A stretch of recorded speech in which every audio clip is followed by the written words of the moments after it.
What is going on, everybody? My name is Japes. Welcome back. Another episode in my path to power. We had another, what was his name again? I don't know. That silver center back that we've traded a few times for 100 coins a pop. But these are all the cards that we got from the draft, from the Heartbreak. That was last episode. If you guys missed that, there'll be a link to the entire Path to Power playlist down in the description. Be sure to check that out. You can catch on up real fast. And as we get into seasons today, well, this episode we'll get into seasons. There's going to be more seasons coming up a little bit later. So 5,735 coins. I'm looking to really bring this coin total up a little bit so I can purchase a top kind of quality player. Realistically, though, I want to test out this squad that I built to start. It's 4-1-2-2 French League 1 side.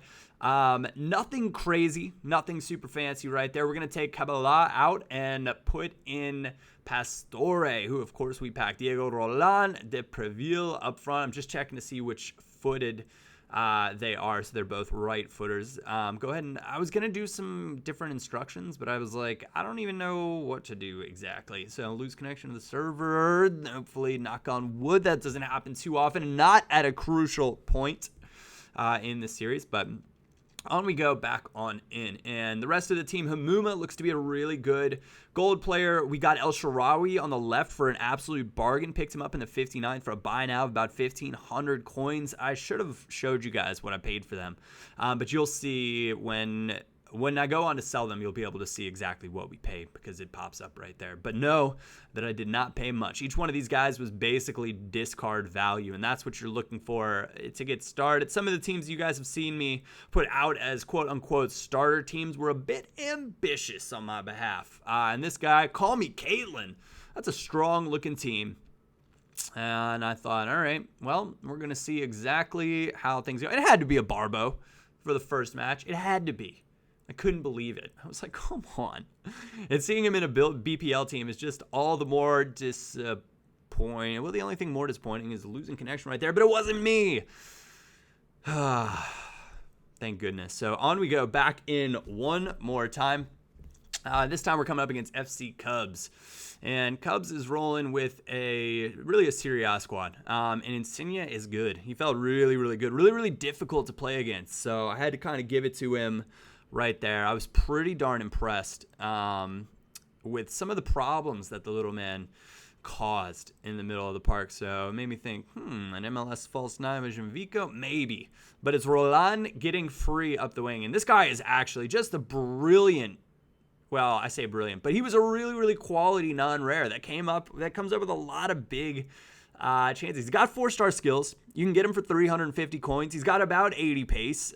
He's got high 70s in just about everything. And if you're just looking for a basic player to either throw on that bench, you could bring on as an impact player, a guy with 4-star skills that can fit in easily to a League One side, he's definitely the man for you. Plays a nice pass over this time to El Shaarawy, and welcome to the chip. We'll take the rebound, though. I thought we were about to have our first chip of FIFA 16. I haven't been going for many of them yet, and I'll tell you exactly why. That's because, first things first, I want to learn how to bury all of the easy chances. That's what I do every year, and that's what I would encourage you to do as well. You need to go for what's going to be the most reliable before you go for something a little extraordinary. And this just absolutely Gonna have a moment of silence for Keeper AI. At least he didn't make me watch the replay one more time. I was really, really bummed about it. Luckily, it was in a game that didn't truly matter. So we're going to go ahead and take all 3 points at the start of Division 10. So 2-1 the final score. If that had been like a 1-1 game and that had happened, I don't even know what I would have thought, what I would have wanted to do at that point in time. I would have been so very frustrated. Switched to the 4-2-3-1 formation, though.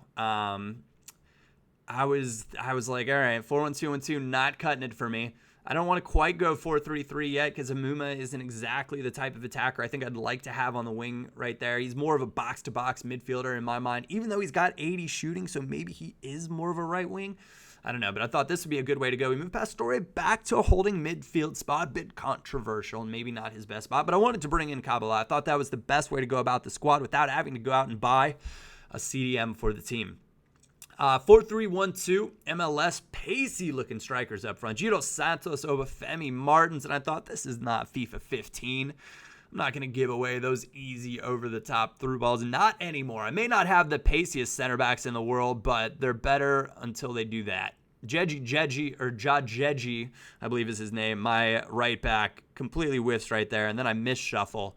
That was one of his only chances of the game, which just makes this all the more frustrating because I just didn't shuffle over far enough. He didn't do anything clever. He just ran inside, and with Gio dos Santos' weak foot, he puts it away. At 53rd minute, we get Cabela swings in a cross. It finds Le Marchand, and I believe that is the silver center back that we were using. Actually, a really strong silver. And if you ever decide to go with the silver French side, I would definitely recommend him. He did not feel out of place amongst gold attackers in any way, shape, or form. He actually gets up, wins a header right there as well. Better than I can say for my other center back. Lovely scoop turn. Remy, take a freaking back. He's happy to be in the French league again, I think. Left Newcastle, obviously, in the offseason, and he's happy to be back there, which is... Well, I'm happy to be able to have him in this squad right now. With the 4-star skills, that is just a class quality finish. I was a bit surprised when I hit that well. I was aiming to just smash it, hopefully towards the far corner, maybe roof it, but it just buried so nicely into the bottom corner, inside of Cabela again, Roland, and just kind of waiting, trying to find a chance. There's no need to rush this forward. And Ngakonga, another name that is just brutal to pronounce. I'm kind of trying to just bait this and wait for him to kind of come get me. Roland drops in nicely, finds Cabela. Over to Hamuma, back inside. Lovely finish. Lovely worked goal. Basically, just drag the defense out, create a gap in behind when they step, and then let your striker take advantage of that gap to a T. Exactly what you're looking for. Triangle passing, what you're hoping for with this formation as well. Really, really nice goal that I was quite pleased with. And it's just the movement. That's what I'm talking about with Roland. He's just a good, solid player that goes for nothing. So a player you can easily toss in your side, and a little bit of a legend, a little discard legend in my mind already. Sam Kabbalah, another cheap player. You can team those two up. 10 times out of 10, you'll be feeling good. You can see those 2 shots, 2 on target, 36% possession for him, and we have all 6 points. That's why that first goal was so frustrating, but I knew it was only a matter of time. A little 8,000, is that 935 coins? We've got coins now, so we've got some things that we can do. We're going to have to take El Shaarawy out. I didn't want to waste a healing card on just one, so I'm going to put in Silva over on the left and go from there. We'll see what happens in the next episode. Thank you guys for tuning in. My name is Japes, and I will catch you all next time.